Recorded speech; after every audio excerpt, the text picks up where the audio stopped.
नमस्कार, capital TV देख रहे हैं आप। मैं हूं आपके साथ पूजा। ब्रेकिंग नाउ में बड़ी खबर अतीक हत्याकांड से जुड़ी हुई आपको बता रहे हैं। हत्याकांड के बाद से पूरे यूपी में दहशत का माहौल है। धारा 144 लगा दी गई है।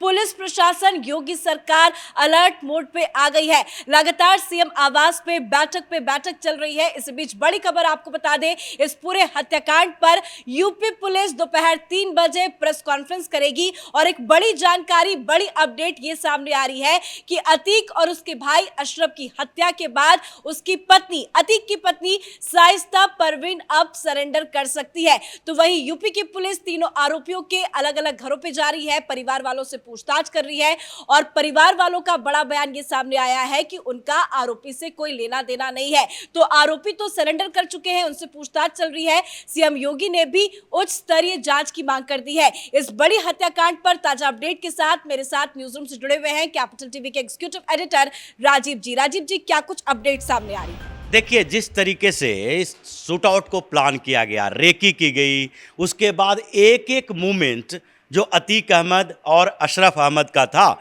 उस पर नज़र रखी गई। लोगों ने जिन तरीके से प्लानिंग की है उससे तो यही लगता है कि ये बदले की भावना से की गई कार्रवाई है। कहीं ना कहीं अतीक और अशरफ का पाप उसके सामने आ गया, जो उसने तांडव मचा रखा था प्रयागराज और उसके आसपास के क्षेत्रों में। जिस तरीके से कई बेगुनाह लोगों की हत्या इन लोगों ने की थी, जमीनों पर कब्जा किया था, कई को बेघर किया था, उसी की सजा मिली है। अब ये जांच होगी, पता चलेगा कि ये तीनों को किसने भेजा, कहां से ये आया, या फिर खुद से इन लोगों ने तय किया कि इन दोनों भाइयों को हम मारकर बदला लेंगे जो इसके साथ कुछ हुआ। लेकिन सुबह से ही पुलिस तीनों आरोपियों के घर पे जा रही है, तलाशी ले रही है, उनके परिवार वालों से बातचीत कर रही है। लगभग सभी के परिवार वाले यही कह रहे हैं कि हमारा उनसे, अपने बच्चे से कोई लेना देना नहीं है, वो बचपन में ही घर छोड़ के भाग गया था। और सभी का रिकॉर्ड जो है वो बेहद आपराधिक रिकॉर्ड बताया जा रहा है। कई मामले तीनों पे दर्ज बताए जा रहे हैं। देखिए, तीनों का तीनों जो है क्रिमिनल रिकॉर्ड वाला है, क्योंकि ये मर्डर कोई सामान्य तरीके से नहीं की गई है।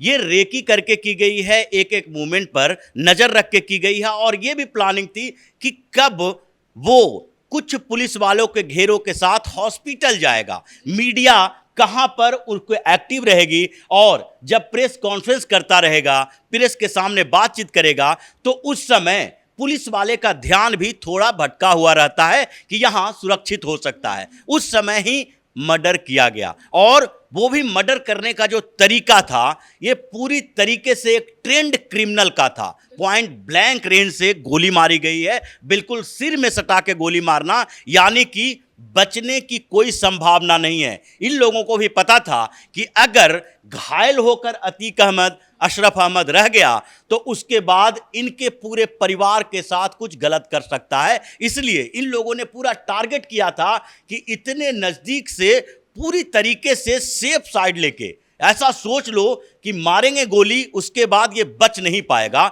और पुलिस ने जिस तरीके से एक्टिवली इन चीज़ों को हैंडल किया है, इतने कम समय में रातों रात सबको इन लोगों ने तो सरेंडर ही कर दिया, लेकिन इनके घर पर पहुंचना, धारा 144 लगाना, इस पूरे कॉन्स्पिरेसी को निकालने के लिए, खोदने के लिए, जिस तरीके से रात में ही सीएम योगी आदित्यनाथ ने एक आपातकालीन बैठक बुलाई पुलिस अधिकारियों की, और फिर ये लगा दिया काम पर कि आप पता करो कि ऐसा क्यों हुआ। ये दिखता है कि जिस तरीके से आप अगर दूसरों के साथ करोगे तो कभी न कभी उसकी सजा आपको मिलेगी। लेकिन एक सवाल ये है कि तीनों का आपराधिक रिकॉर्ड जिस तरह से सामने आ रहा है, ये तीनों आरोपी मार के भाग क्यों नहीं गए? अपने आप को इन तीनों ने सरेंडर क्यों कर दिया? देखिए, भागना मतलब मौत को दावत देना। अगर ऐसे समय में आप गोली मार के भागते हैं जो पुलिस घेरे में है, तो पुलिस वाले 2 मिनट के लिए तो भौचक्के रह सकते हैं।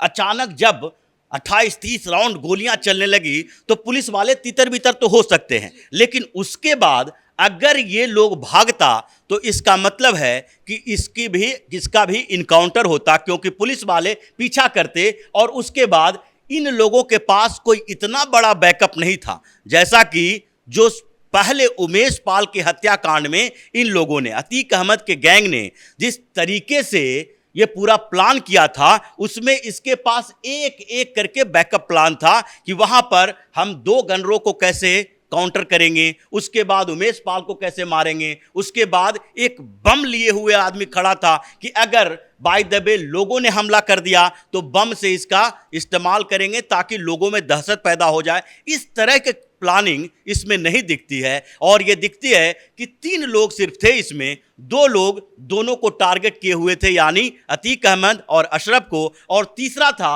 जो बैग लिए हुए खड़ा था कि अगर किसी तरीके से उनको उन दोनों के को बचाने के लिए तरीका मिले तो उस समय उसका इस्तेमाल किया जाएगा। लेकिन तीनों के तीनों ने सरेंडर किया। तीसरा जो लड़का है वो अगर चाहता तो वहां से भाग सकता था, लेकिन तीनों के तीनों ने सरेंडर किया कि इस भाग दौड़ में गोली उसे लग सकती है। पुलिस के ऊपर इतना भरोसा तो है कि आजकल पुलिस वाले पैरों में गोलियां नहीं मारते। आजकल उत्तर प्रदेश में पुलिस वाले सीधे क्रिमिनल का सफाया करते हैं, तो इसलिए इन लोगों ने सरेंडर किया।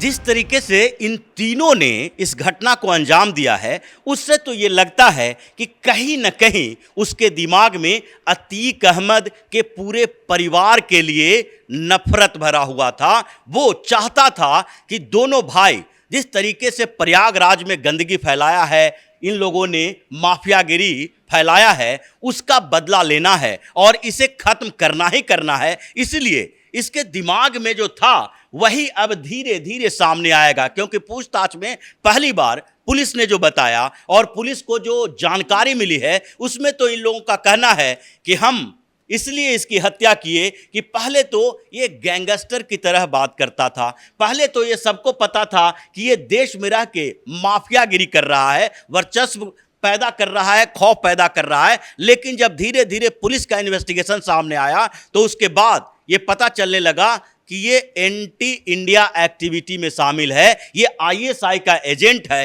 पाकिस्तान से इसका संपर्क है। तो उसके अंदर जो गुस्सा थी और तेज हो गई और उसने अतीक अहमद के खिलाफ ये पूरी की पूरी कार्रवाई करने तो जिस तरह से वीडियो कल सामने आया उससे साफ समझा जा सकता था कि कोई बदले की कार्रवाई तीनों आरोपियों ने की है। लेकिन बड़ा सवाल ये खड़ा हो रहा है कि पुलिस के कस्टडी के दौरान अतीक और उसके भाई अशरफ की हत्या हुई है। ये योगी सरकार के लिए कितना बड़ा चैलेंज होगा इस पूरे मैटर को सॉर्ट आउट करना। देखिए, अगर अपराध होता है तो अपराध के खिलाफ कार्रवाई कितनी तेजी से होती है ये तय करता है कि पुलिस कितनी एक्टिव है, लॉ एंड ऑर्डर का सिचुएशन कैसा है, सरकार किस तरीके से अपराध पर अंकुश लगाने के लिए एक्टिव है। क्योंकि उमेश पाल का हत्या हुई, उमेश पाल की हत्या के बाद भी यह सवाल उठा पुलिस के ऊपर कि अब फिर से उत्तर प्रदेश में माफिया राज पैदा हो रहा है। विपक्ष ने भी आरोप लगाया, अखिलेश यादव ने भी बोला, लेकिन हुआ क्या?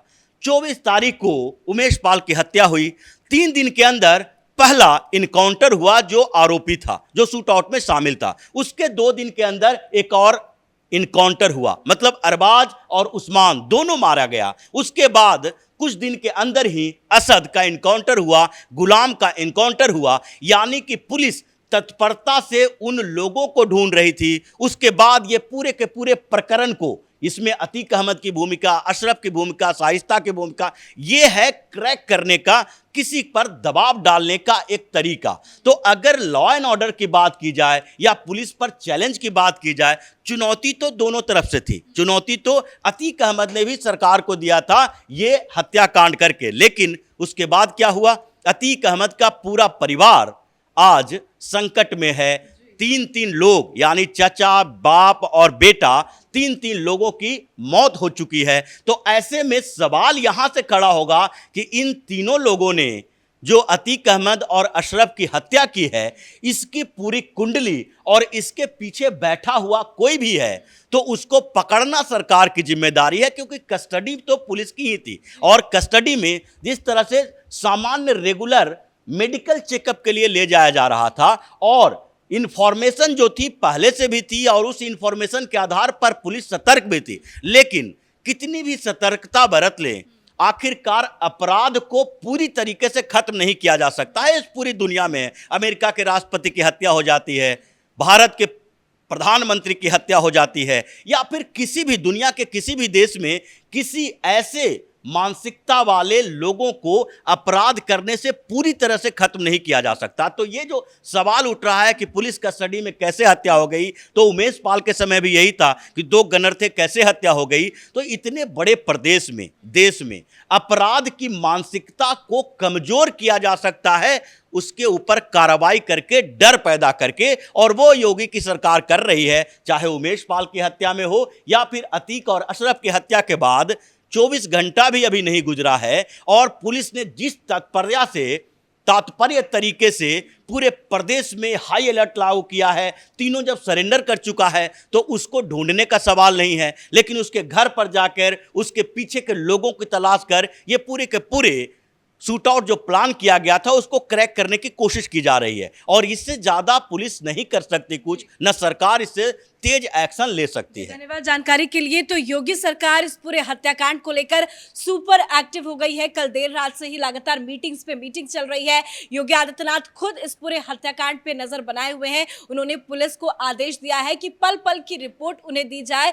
और वो अपने आवास पे लगातार बैठक पे बैठक कर रहे हैं, जिसमें कई बड़े बड़े पुलिस के अधिकारी ही मौजूद है। इस बीच बड़ी खबर यह भी सामने आ रही है कि अतीक की हत्या के बाद अब उसकी पत्नी शाइस्ता परवीन, जिसकी तलाश पुलिस को कई महीनों से थी, वो अब सरेंडर कर सकती है। अतीक हत्याकांड पर कैपिटल टीवी की नजर बनी हुई है। कैमरा पर्सन भोला के साथ मैं पूजा, कैपिटल टीवी।